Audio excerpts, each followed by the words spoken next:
Kita berdoa, damai sejahtera Allah yang melampaui segala akal, itulah yang akan memelihara hati dan pikiranmu di dalam Kristus Yesus Tuhan kita. Amin. Saudaraku yang dikasihi Tuhan kita Yesus Kristus, di minggu ke-9 setelah Trinitatis hari ini, kita akan menerima firman Tuhan yang tertulis di dalam surat Paulus kepada jemaat di Efesus, pasalnya yang keempat, ayat 1 sampai ayat 7. Di bawah judul perikop kesatuan jemaat dan karunia yang berbeda-beda. Beginilah firman Tuhan. Sebab itu aku menasihatkan kamu, aku orang yang dipenjarakan karena Tuhan, supaya hidupmu sebagai orang-orang yang telah dipanggil berpadanan dengan panggilan itu. Hendaklah kamu selalu rendah hati, lemah lembut dan sabar. Tunjukkanlah kasihmu dalam hal saling membantu, dan berusahalah memelihara kesatuan roh oleh ikatan damai sejahtera, satu tubuh dan satu roh. Sebagaimana kamu telah dipanggil kepada satu pengharapan yang terkandung dalam panggilanmu. Satu Tuhan, satu iman, satu baptisan. Satu Allah dan Bapa dari semua. Allah yang di atas semua dan oleh semua dan di dalam semua.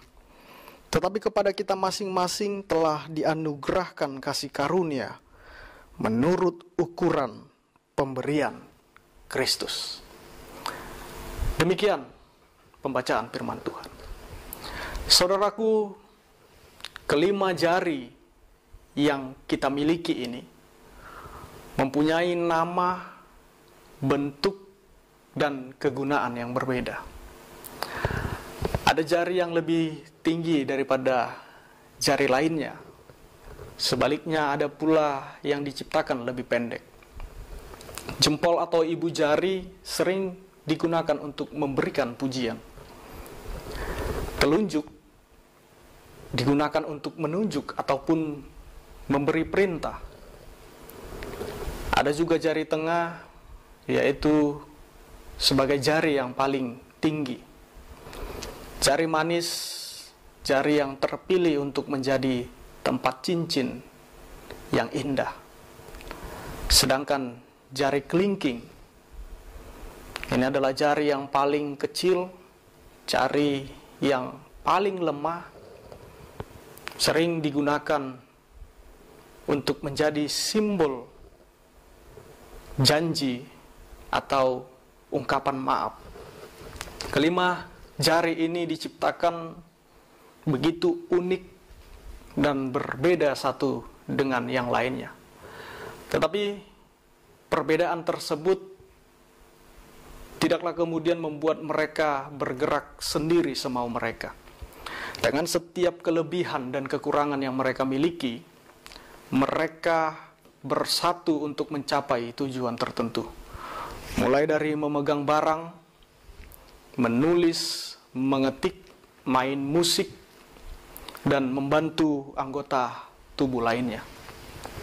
Saudaraku, setelah 2 minggu yang lalu, kita mendengar khotbah dari Efesus di pasal yang kedua, yaitu tentang kesatuan dan damai di dalam Tuhan. Hari ini sekali lagi kita kembali diingatkan tentang kesatuan, atau lebih tepatnya berusaha memelihara kesatuan roh. Jadi di dalam 3 minggu ada 2 kali kita membahas tentang kesatuan.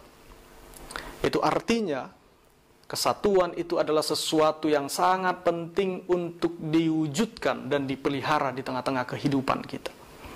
Baik itu di tengah-tengah keluarga, di tengah-tengah gereja, di punguan-punguan kita, atau dimanapun itu.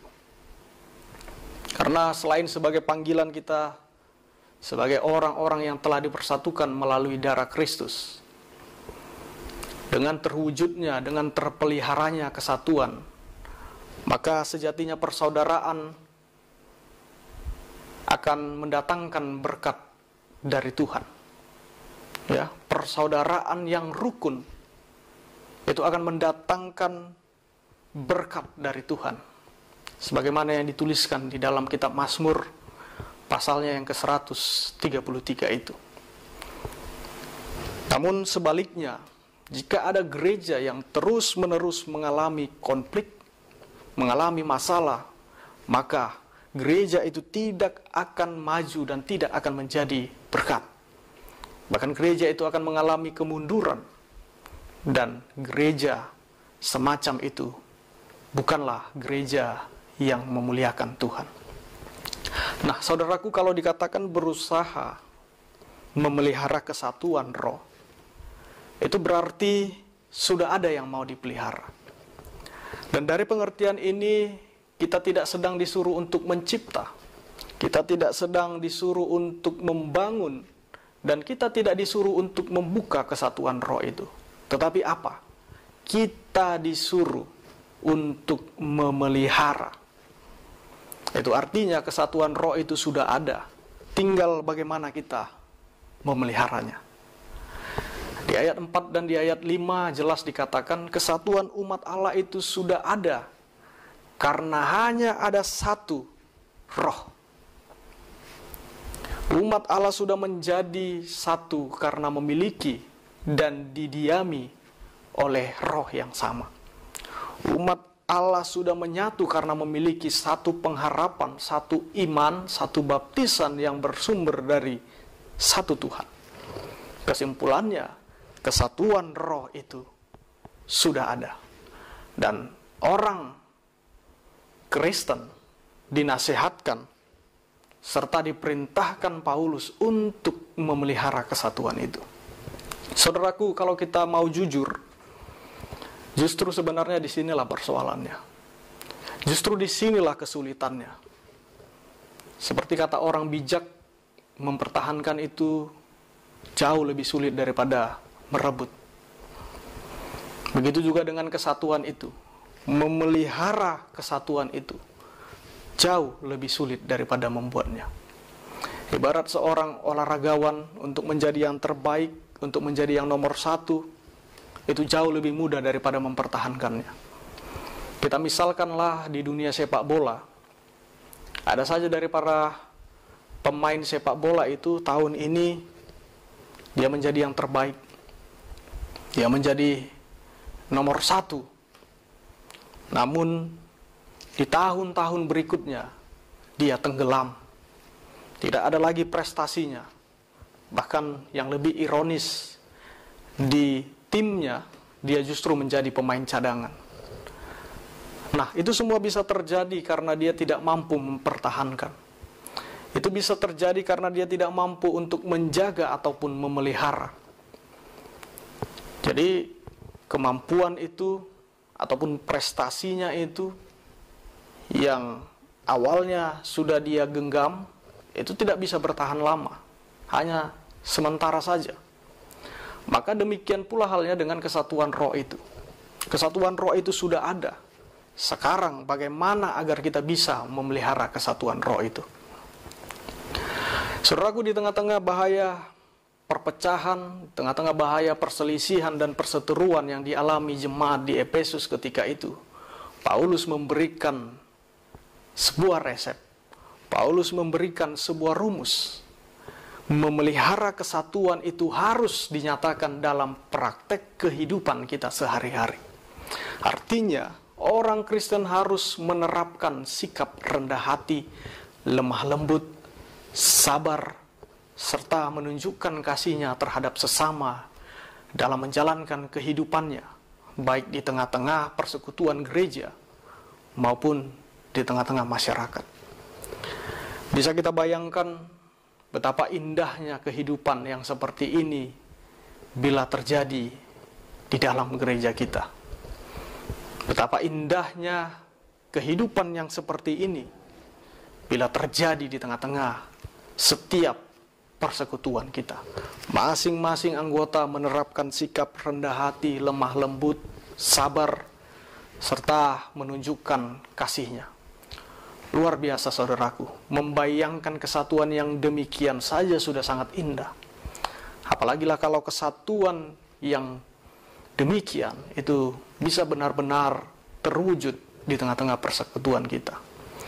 Ini mengingatkan kepada kita kembali akan bagaimana cara hidup jemaat mula-mula yang dituliskan di dalam Kisah Rasul pasalnya yang kedua itu. Saudaraku, benar, memelihara kesatuan roh itu memanglah tidak mudah.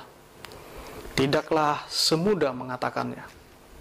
Ada hal-hal yang harus diupayakan. Ada harga yang harus dibayar untuk mewujudkannya. Ada usaha di sini.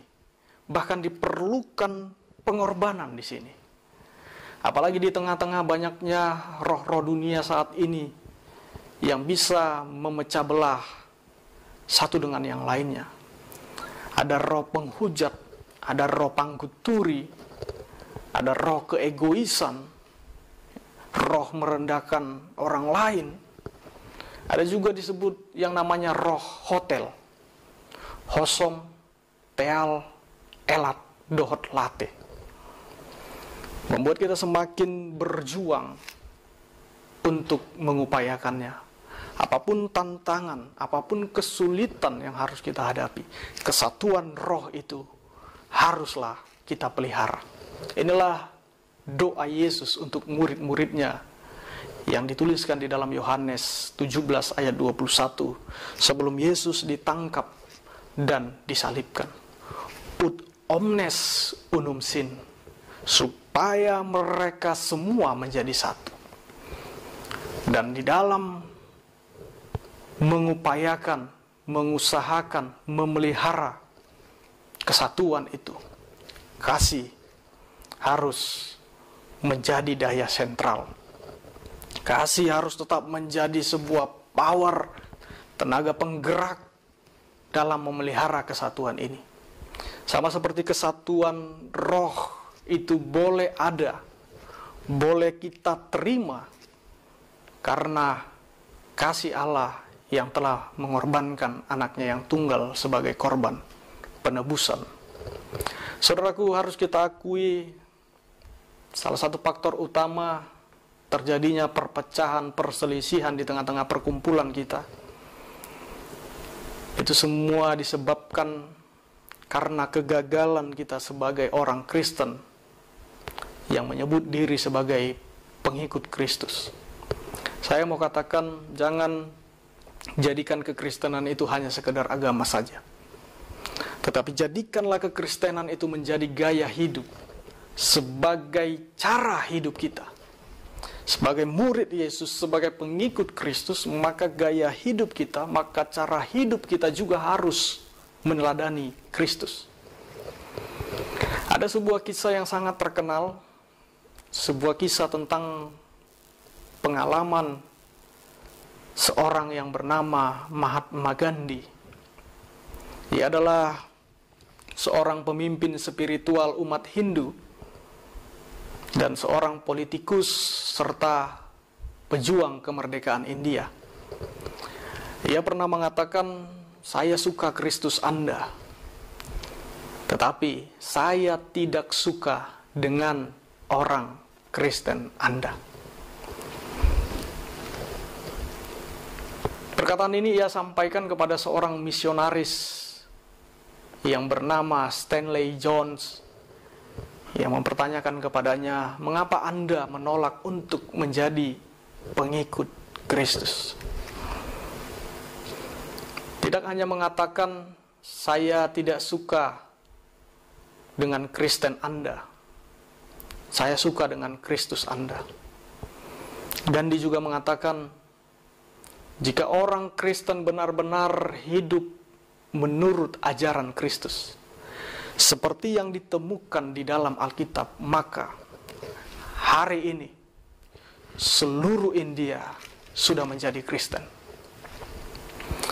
Saudaraku, kita akan mengerti mengapa Gandhi mempunyai pandangan demikian. Jika kita melihat pada pengalamannya saat ia bekerja sebagai seorang pengacara di Afrika Selatan, ketika itu sebagai seorang anak muda, Gandhi sangat tertarik untuk mempelajari Alkitab. Dia tertarik dengan kekristenan dan ajaran-ajaran Kristus. Dia serius mempertimbangkan untuk menjadi seorang Kristen dan mencari sebuah gereja untuk dikunjungi yang dekat dengan tempat tinggalnya. Di minggu pagi, saat ia mau melangkah masuk ke gereja, seorang penerima tamu menghalangi langkahnya. "Mau kemana kau, orang kafir?" tanya seorang pria berkulit putih padanya dengan nada angkuh. Gandhi pun menjawab, "Saya ingin mengikuti ibadah di sini." Lalu seorang penatua gereja itu juga membentaknya dengan berkata, "Tidak ada ruang untuk orang kafir di gereja ini. Enyahlah dari sini atau saya akan meminta orang untuk melemparkan kamu keluar." Mendengar itu, akhirnya Gandhi pun pulang dengan perasaan kecewa. Dan sejak saat itu, ia tidak pernah lagi mencari gereja untuk dia kunjungi. Saudaraku, sebuah kisah yang sangat menarik, sekaligus sebuah kritik keras bagi kita sebagai pengikut Kristus yang sering sekali gagal mempraktekkan ajaran bahkan kehidupan Yesus. Sikap rendah hati, sikap lemah lembut, sabar, serta kasih yang Paulus katakan dalam Efesus 4 ayat 1 sampai ayat 7 ini adalah teladan yang Yesus tunjukkan kepada kita. Keteladanan itu haruslah kita praktekkan di dalam kehidupan kita. Keteladanan itu haruslah menjadi gaya hidup kita. Kalau kita masing-masing melakukannya, maka yakinlah dan percayalah, kesatuan kita akan benar-benar dapat terpelihara dengan baik. Tuhan memberkati. Kita berdoa. Terima kasih Tuhan untuk firman-Mu yang boleh saja kami dengarkan. Berkati firman-Mu itu dia Tuhan. Mampukan kami untuk dapat melakukannya serta menghidupinya setiap hari. Di dalam Kristus Yesus kami berdoa dan mengucap syukur hanya kepada-Mu. Amin.